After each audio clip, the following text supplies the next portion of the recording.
نبی صلی اللہ علیہ وسلم نے فرمایا ان اللہ اذا احب قوما ابتلاهم فمن صبر فلہ الصبر فلہ الرضا ومن سخط فلہ السخط، کہ اللہ کسی سے محبت کرتے ہیں تو آزمائش میں ڈال دیتے ہیں۔ دیکھو ابھی پورا بیان ہوا تھا صحت کی فضیلت پر، خود سے کبھی بیمار ہونے کی کوشش نہ کریں۔ میں نے جو سموسہ کھایا کوئی اچھا کام نہیں ہے، صحت مند غذائیں کھایا کریں، لیکن اگر پھر بھی کوئی بیماری آ جائے، بعض دفعہ ہوتا ہے آپ صحت کے پورے اصولوں پر عمل کر رہے ہوتے ہو، اب کینسر تو ایسی چیز ہے اس کی تو کوئی لاجک بعض دفعہ کچھ بھی نہیں، ویسے ہی ہو جاتا ہے، تو جب کوئی بیماری آ گئی تو پھر نبی نے فرمایا کہ جو صبر کرے گا اس کے لیے اللہ کی رضا ہے، اس کو اجر ملے گا اس پہ۔ اب اس بیماری میں آپ کو جو تکلیف ہوگی اور جو بھی پریشانی ہوگی، عجل لہ العقوبۃ فی الدنیا، اللہ تعالیٰ آپ کے گناہوں کو دنیا میں معاف کر دیں گے۔ نبی صلی اللہ علیہ وسلم نے فرمایا جس سے اللہ ناراض ہوتا ہے نا تو اس کو آخرت کے لیے سزا مؤخر کر دیتا ہے کہ آخرت میں ہی تجھے میں پوچھوں گا، وہ بہت سخت سزا ہے۔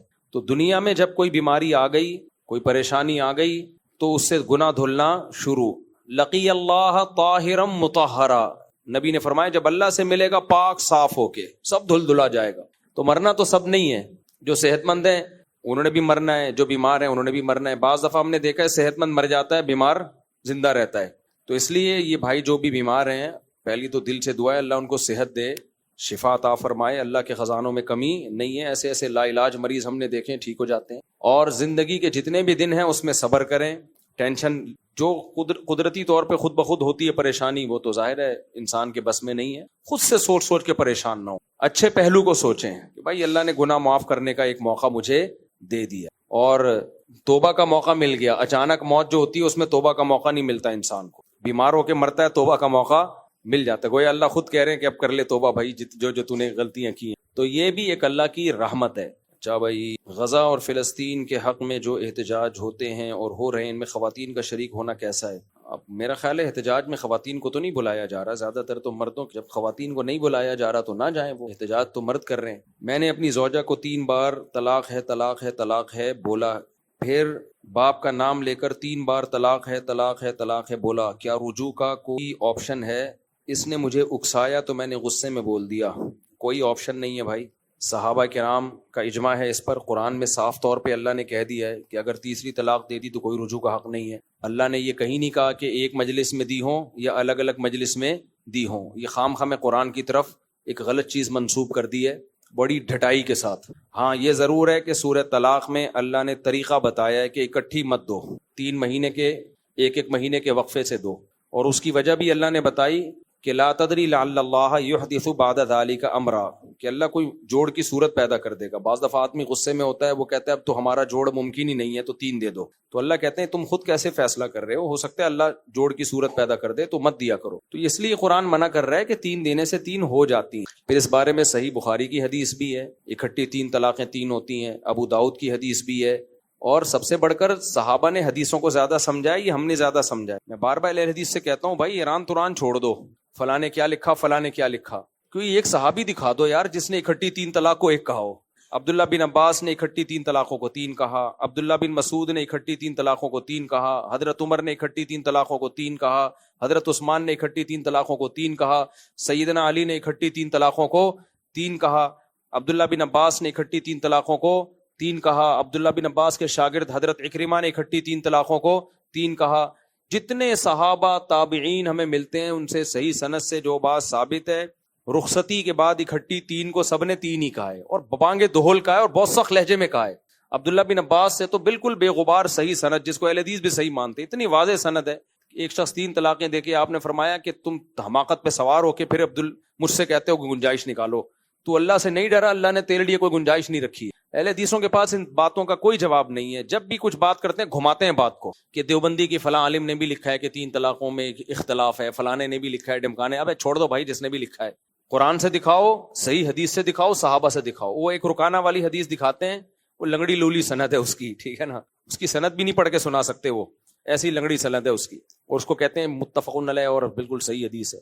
اور ایک محمد بن اسحاق کے طریق سے ایک حدیث ہے حضرت رکانہ کی، محمد بن اسحاق کے بارے میں امام احمد بن حنبل قسم اٹھا کے فرماتے تھے کہ جب یہ مسائل کے بارے میں کوئی حدیث بیان کرے نا، اس کی حدیث حجت نہیں ہے، قسم اٹھا کے کہتے تھے۔ تو ایسی ایسی لنگڑی لولی حدیثوں کو وہ لا کے لے آتے ہیں قرآن و صحیح حدیث اور قرآن کے مقابلے میں. اور وہ جو صحیح مسلم کی حدیث ہے نبی کے دور میں 3 طلاقیں ایک سمجھی جاتی تھی, اس کے جواب ہم کئی بار ریکارڈ کروا چکے ہیں. اس میں یہ نہیں ہے کہ اکٹھی 3 طلاقیں ایک سمجھی جاتی تھی, وہ بالکل ایسا ہی ہے جیسے جابر بن عبداللہ کہتے ہیں ہم نبی کے دور میں متا کرتے تھے. ہم جواب دیتے ہیں بھائی جو لوگ کرتے تھے وہ نبی کی اجازت سے تھوڑی کرتے تھے, نبی نے تھوڑی کہا تھا کرنے کا. زمانے جاہلیت میں ایک چیز تھی جو منسوخ ہو گئی لیکن بہت سے لوگوں کو پتہ نہیں چلا.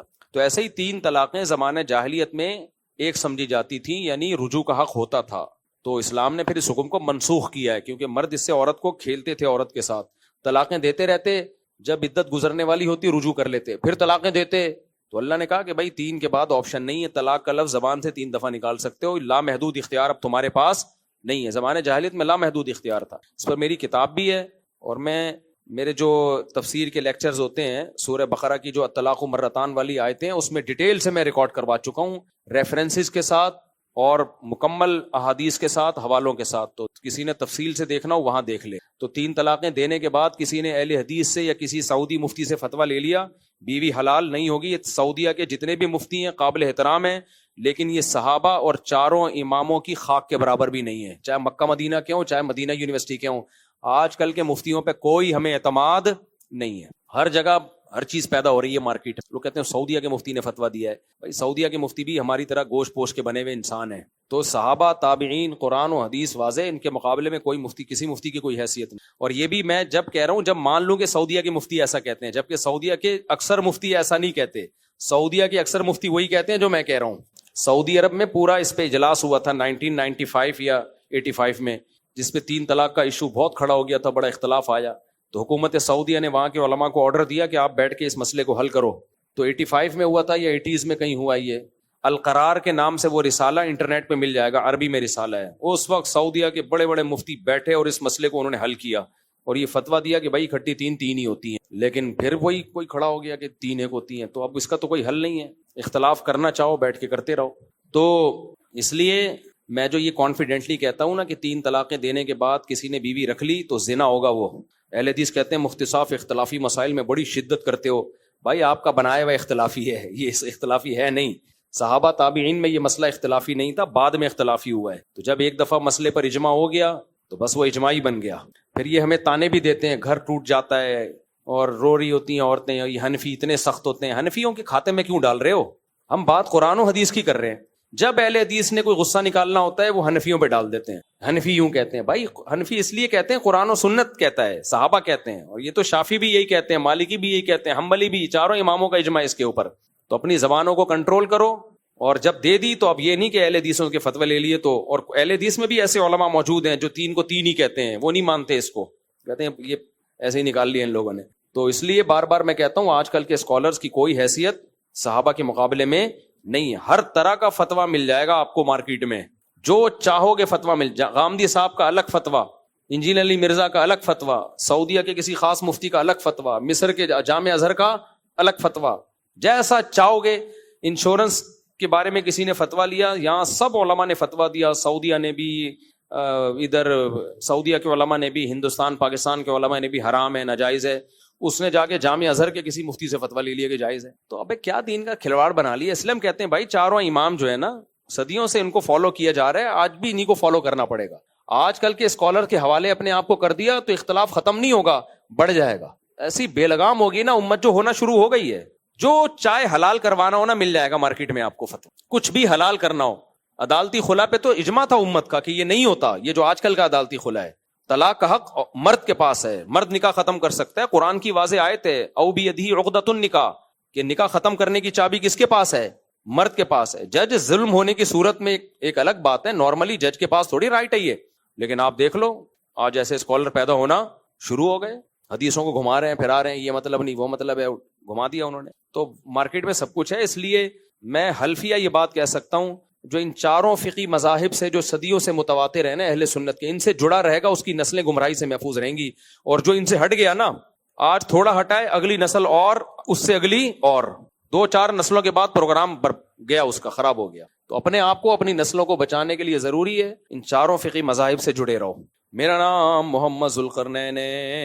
اچھا 3 طلاقوں کے بعد ایک اور مسئلہ بھی ہے. طلاقیں دینا ناجائز ہے, گناہ ہے, حماقت ہے. لیکن جب ایک کام ہو گیا نا تو شریعت کہتی ہے توبہ کرو 2 رکعت پڑھ کے، اس کے بعد اس کو بھول جاؤ اور سمجھو اسی میں خیر ہے، سمجھو اسی میں خیر ہے۔ دیکھو اسلام آپ کو کہیں بھی ڈی موٹیویٹ نہیں کرتا، کیونکہ آپ مایوس ہو گئے آپ کا سفر رک جائے گا۔ کتنی پیاری تعلیمات ہیں یار، اتنی پیاری تعلیمات ہیں کہ اگر آپ اپنی حماقت سے بھی بیمار ہوئے نا، گناہ ہوا نا یہ، توبہ کرو، لیکن جب ہو گئے ایک دفعہ توبہ کر کے بھول جاؤ، پھر اس کو کیا سمجھو؟ اللہ کی آزمائش۔ یعنی آپ کی اپنی غلطی پر بھی اسلام بس اتنی سزا آپ کو دیتا ہے کہ توبہ نہیں کرو گے تو سزا ملے گی، توبہ کرو گے تو وہی غلطی نعمت میں تبدیل ہو جائے گی، وہی نعمت میں تبدیل ہو جائے گی۔ تو مایوسی نہیں ہے۔ تو اس لیے جو 3 طلاقیں دے کے آتے ہیں نا، میں کہتے ہیں بہت برا کیا۔ میں اگر حضرت عمر کا دور ہوتا نا تو حضرت عمر کے پاس تجھے لے کے جاتا، وہ ڈنڈا پہلے مارتے اور فتویٰ بعد میں دیتے۔ حضرت عمر ڈنڈا بھی مارتے تھے اور فتویٰ بھی دیتے تھے کہ حرام ہو گئی ہے۔ وہ حنفی تھے کہ حضرت عمر بھائی کہتے ہیں حنفیوں نے یہ کیا، وہ حنفی ڈرامے بازی۔ تو حضرت عمر ڈنڈا مارتے تھے، پہلے کوڑا مارتے تاکہ یہ روک تھام ہو اس کی، لیکن ڈنڈا مار کے یہ نہیں کہ ساری میں ڈنڈے ہی مارتے رہتے تھے، بس ختم بھائی، ایک دفعہ سزا مل گئی، توبہ استغفار، بس بھول جاؤ۔ میرے پاس جب کوئی آتا ہے رونا دھونا، میں کہتا ہوں یار جو ہونا تھا اب کیا ہے، ہو گیا، اب اسی میں خیر ہوگی۔ اب حلال کو حرام، حرام کو حلال مت کرو۔ اب کیا ہے کہ سوچو بس جو مقدر میں تھا یہ تمہارے اللہ کے علم میں تمہارے لیے بہتر نہیں تھی، کہیں اور نکاح کرو۔ اس کو بھی دیکھو، قرآن نے طلاق کو ناپسندیدہ کہا ہے حدیث میں، لیکن ایک بات قرآن نے بڑی پیاری کی، میں حیران ہوتا ہوں یار، اللہ تعالیٰ نے بھی کیا پیارا مذہب ہمیں دیا ہے۔ کہیں بھی ہمیں اللہ نے ٹینشن لینے کی اجازت دی نہیں ہے، چاہے ہم ٹینشن والا کام ہی کر بیٹھے ہوں، ہم ٹینشن والا کام بھی کر بیٹھے ہوں، اللہ کہتے ہیں اب ٹینشن لینے کا نہیں ہے، جب ہو گیا تو ہو گیا۔ طلاق سب سے ناپسندیدہ ہے حلال کاموں میں، لیکن جب ہو جائے نا تو قرآن کہتا ہے وَإِن يَتَفَرَّقَا يُغْنِ اللَّهُ كُلًّا مِّن سَعَتِهِ، اگر کسی وجہ سے علیحدگی ہو گئی ہے تو ٹینشن لینے کا نہیں ہے۔ یہ میں اپنے الفاظ میں ترجمہ کر رہا ہوں، اللہ میاں نے یہ نہیں کہا کہ ٹینشن لینے، لیکن اس کا حاصل یہی نکلے گا۔ اللہ کہتے ہیں وَإِن يَتَفَرَّقَا، اگر علیحدگی ہو گئی ہے، يُغْنِ اللَّهُ كُلًّا مِّن سَعَتِهِ، اللہ دونوں کو غنی کر دے گا، اس کی اچھی جگہ کرا دے گا، اس کی بھی کسی اچھی جگہ کرا دے گا، ٹینشن لینے کا نہیں ہے۔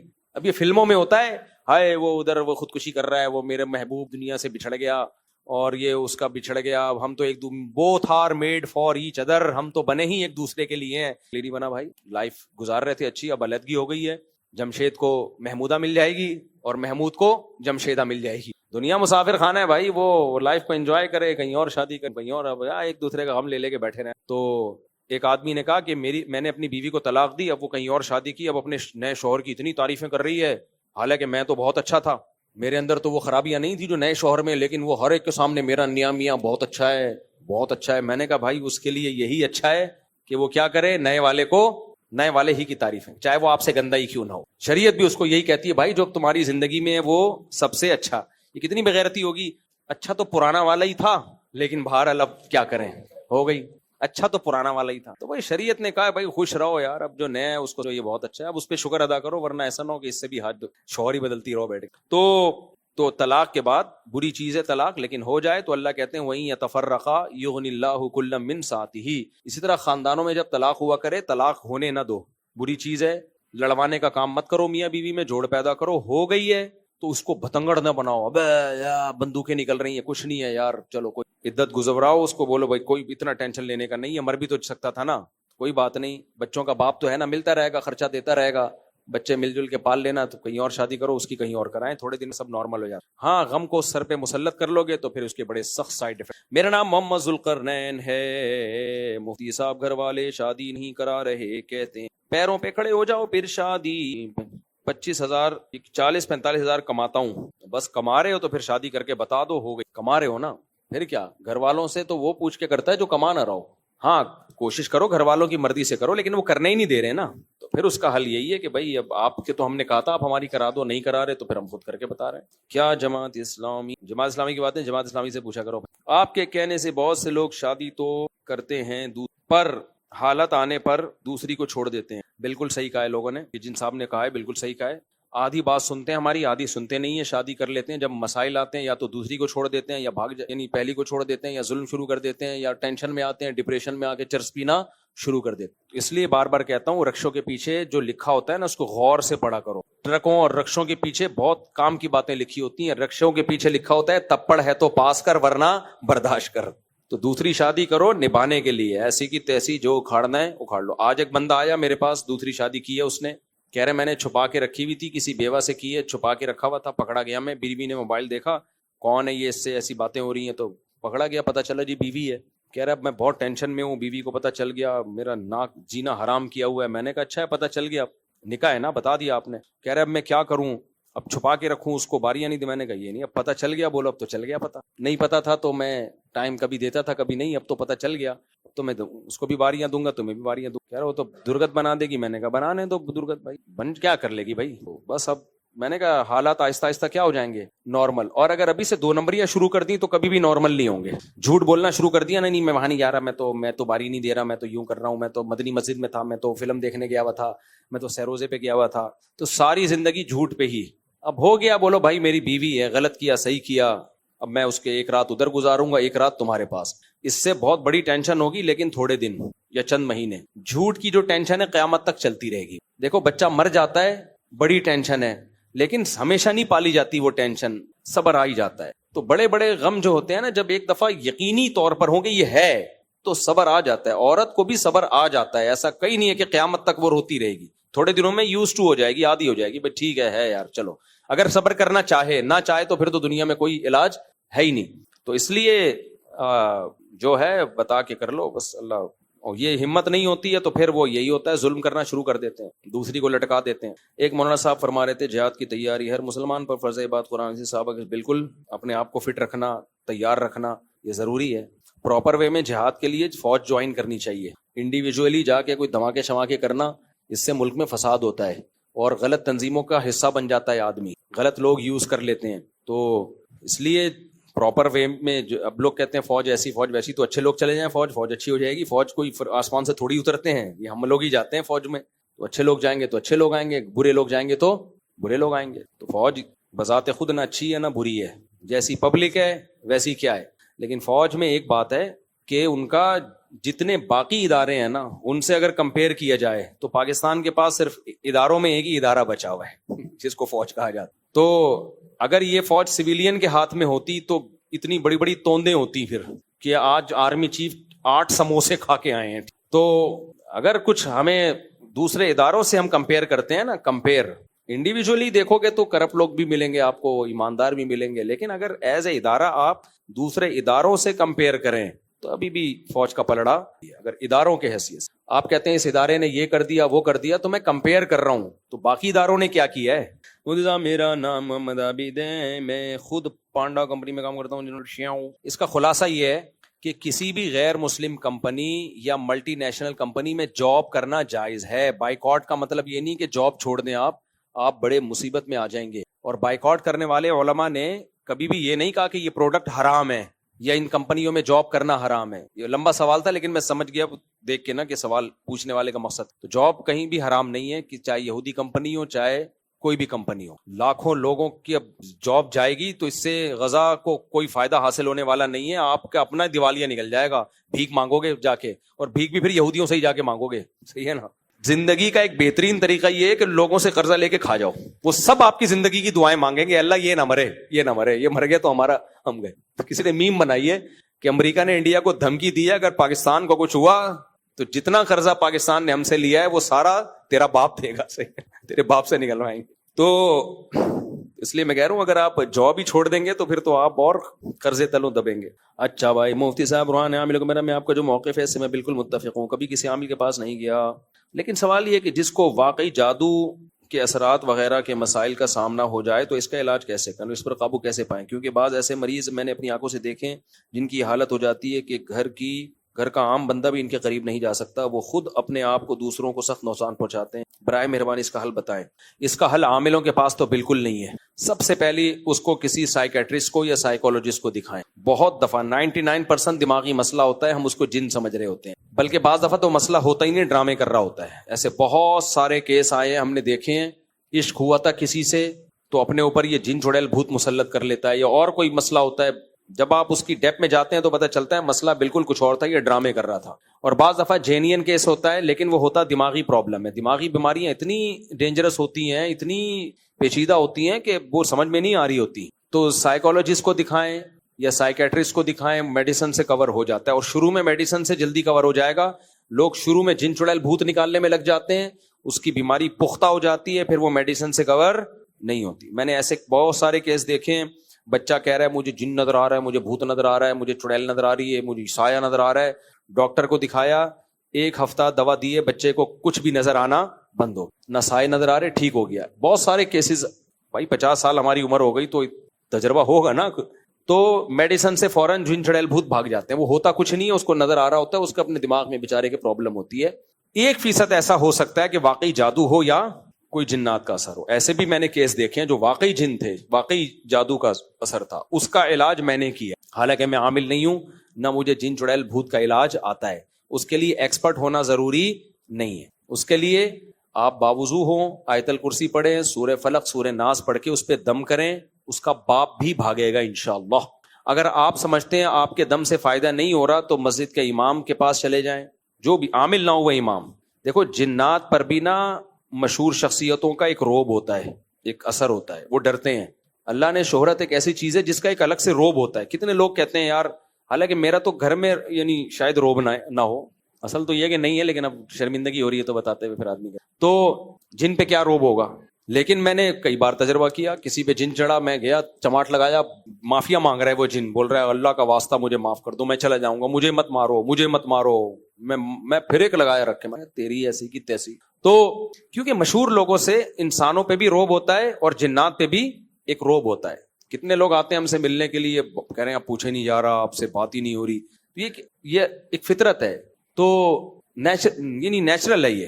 تو اب جو مسجد کا امام ہے یا کوئی ایسے جو نیک لوگ ہوتے ہیں, ہم تو نیک ہیں نہیں, نیکوں والا گیٹ اپ ہے, اللہ نیک بنا دے ہمیں, لیکن جو سچی مچی کے نیک لوگ ہوتے ہیں یا مسجد کا ائمہ ہوتے ہیں, نمازی پرہیزگار ہوتے ہیں, اکثر طہارت میں رہتے ہیں, آپ ان کے پاس جاؤ تو آپ تجربہ کر کے دیکھو, ان کے دم میں اثر زیادہ ہوگا. عاملوں کے پاس مت جاؤ, ایسے ہی کسی بزرگ کے پاس چلے جاؤ, مسجد کے امام کے پاس چلے جاؤ, قاری صاحب جو سارا دن قرآن پڑھتے رہتے ہیں ان کے پاس چلے جاؤ, بھائی آپ سارا دن قرآن پڑھتے ہو, اس پہ دم کر دو, تو انشاءاللہ اس سے فائدہ ہوگا.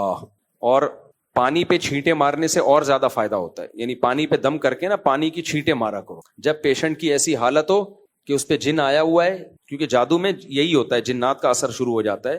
تو آپ تجربہ کر کے دیکھیں, سورہ فلق, سورہ ناس, آیت الکرسی, سورہ فاتحہ, یہ جو مسنون اعمال ہیں یہ پڑھ کے آپ پانی پہ دم کریں اور زور زور سے پانی کی چھینٹیں مریض کے چہرے پہ ماریں, تو انشاءاللہ نارمل ہو جائے گا. پھر بھی نارمل نہیں ہوتا تو صبر کریں, فوری طور پہ نہیں ہوگا, آہستہ آہستہ انشاءاللہ.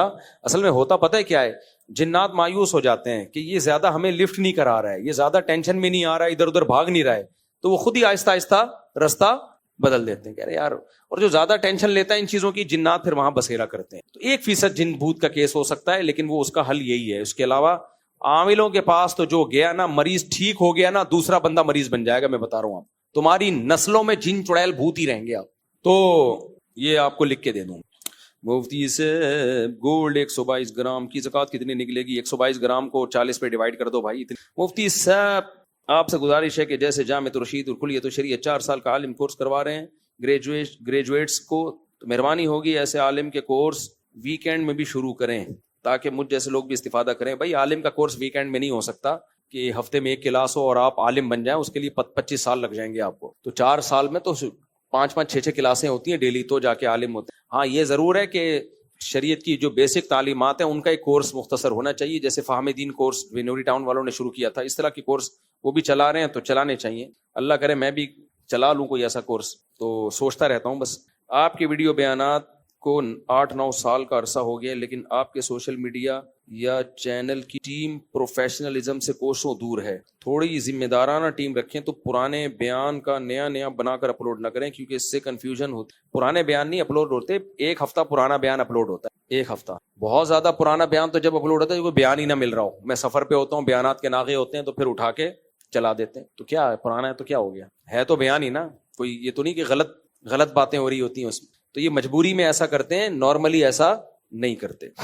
مفتی سے باب کی بیانات بہت عرصے سن رہا ہوں, اس سے بہت کچھ سیکھنے کا موقع ملتا ہے, اور یار شرم آتی ہے چشمہ لگاتے ہوئے, کیا لگانا پڑ رہا ہے, کب تک چھپو گے پیڑوں کی آڑ میں, کبھی تو ملو گے لنڈا بازار میں. بزرگ لگتا ہوں اس سے. ایک دن میں نے ایسا چشمہ لگایا تو عجیب سا نظر آ رہا ہے, ایک ادھر سے بالکل صاف نظر آ رہا ہے, ادھر سے تھوڑا عجیب سا. میں نے کہا یہ ہو کیا گیا, ادھر کا گلاس چینج ہے, ادھر کیا تو گلاس ہی نہیں تھا اس میں. آگے میں بہت سن رہا ہوں, اس سے پہلے بہت کچھ سیکھنا ملتا ہے, اور انٹرٹینمنٹ ایک الگ. جزاک اللہ. ایک چھوٹی سی شکایت, آپ نے سب سے پہلے انجل مرزا کو ایکسپوز کر کے تھوڑا ڈھیلا چھوڑ دیا ہے, آپ کی جگہ الحمدللہ دونوں خان نے لے لی ہے، آفاق خان اور عمار خان نے انجینئر کی بھی منجی بہترین طریقے سے ٹھوک کے رکھی ہے، اور ساتھ میں جو اور فتنے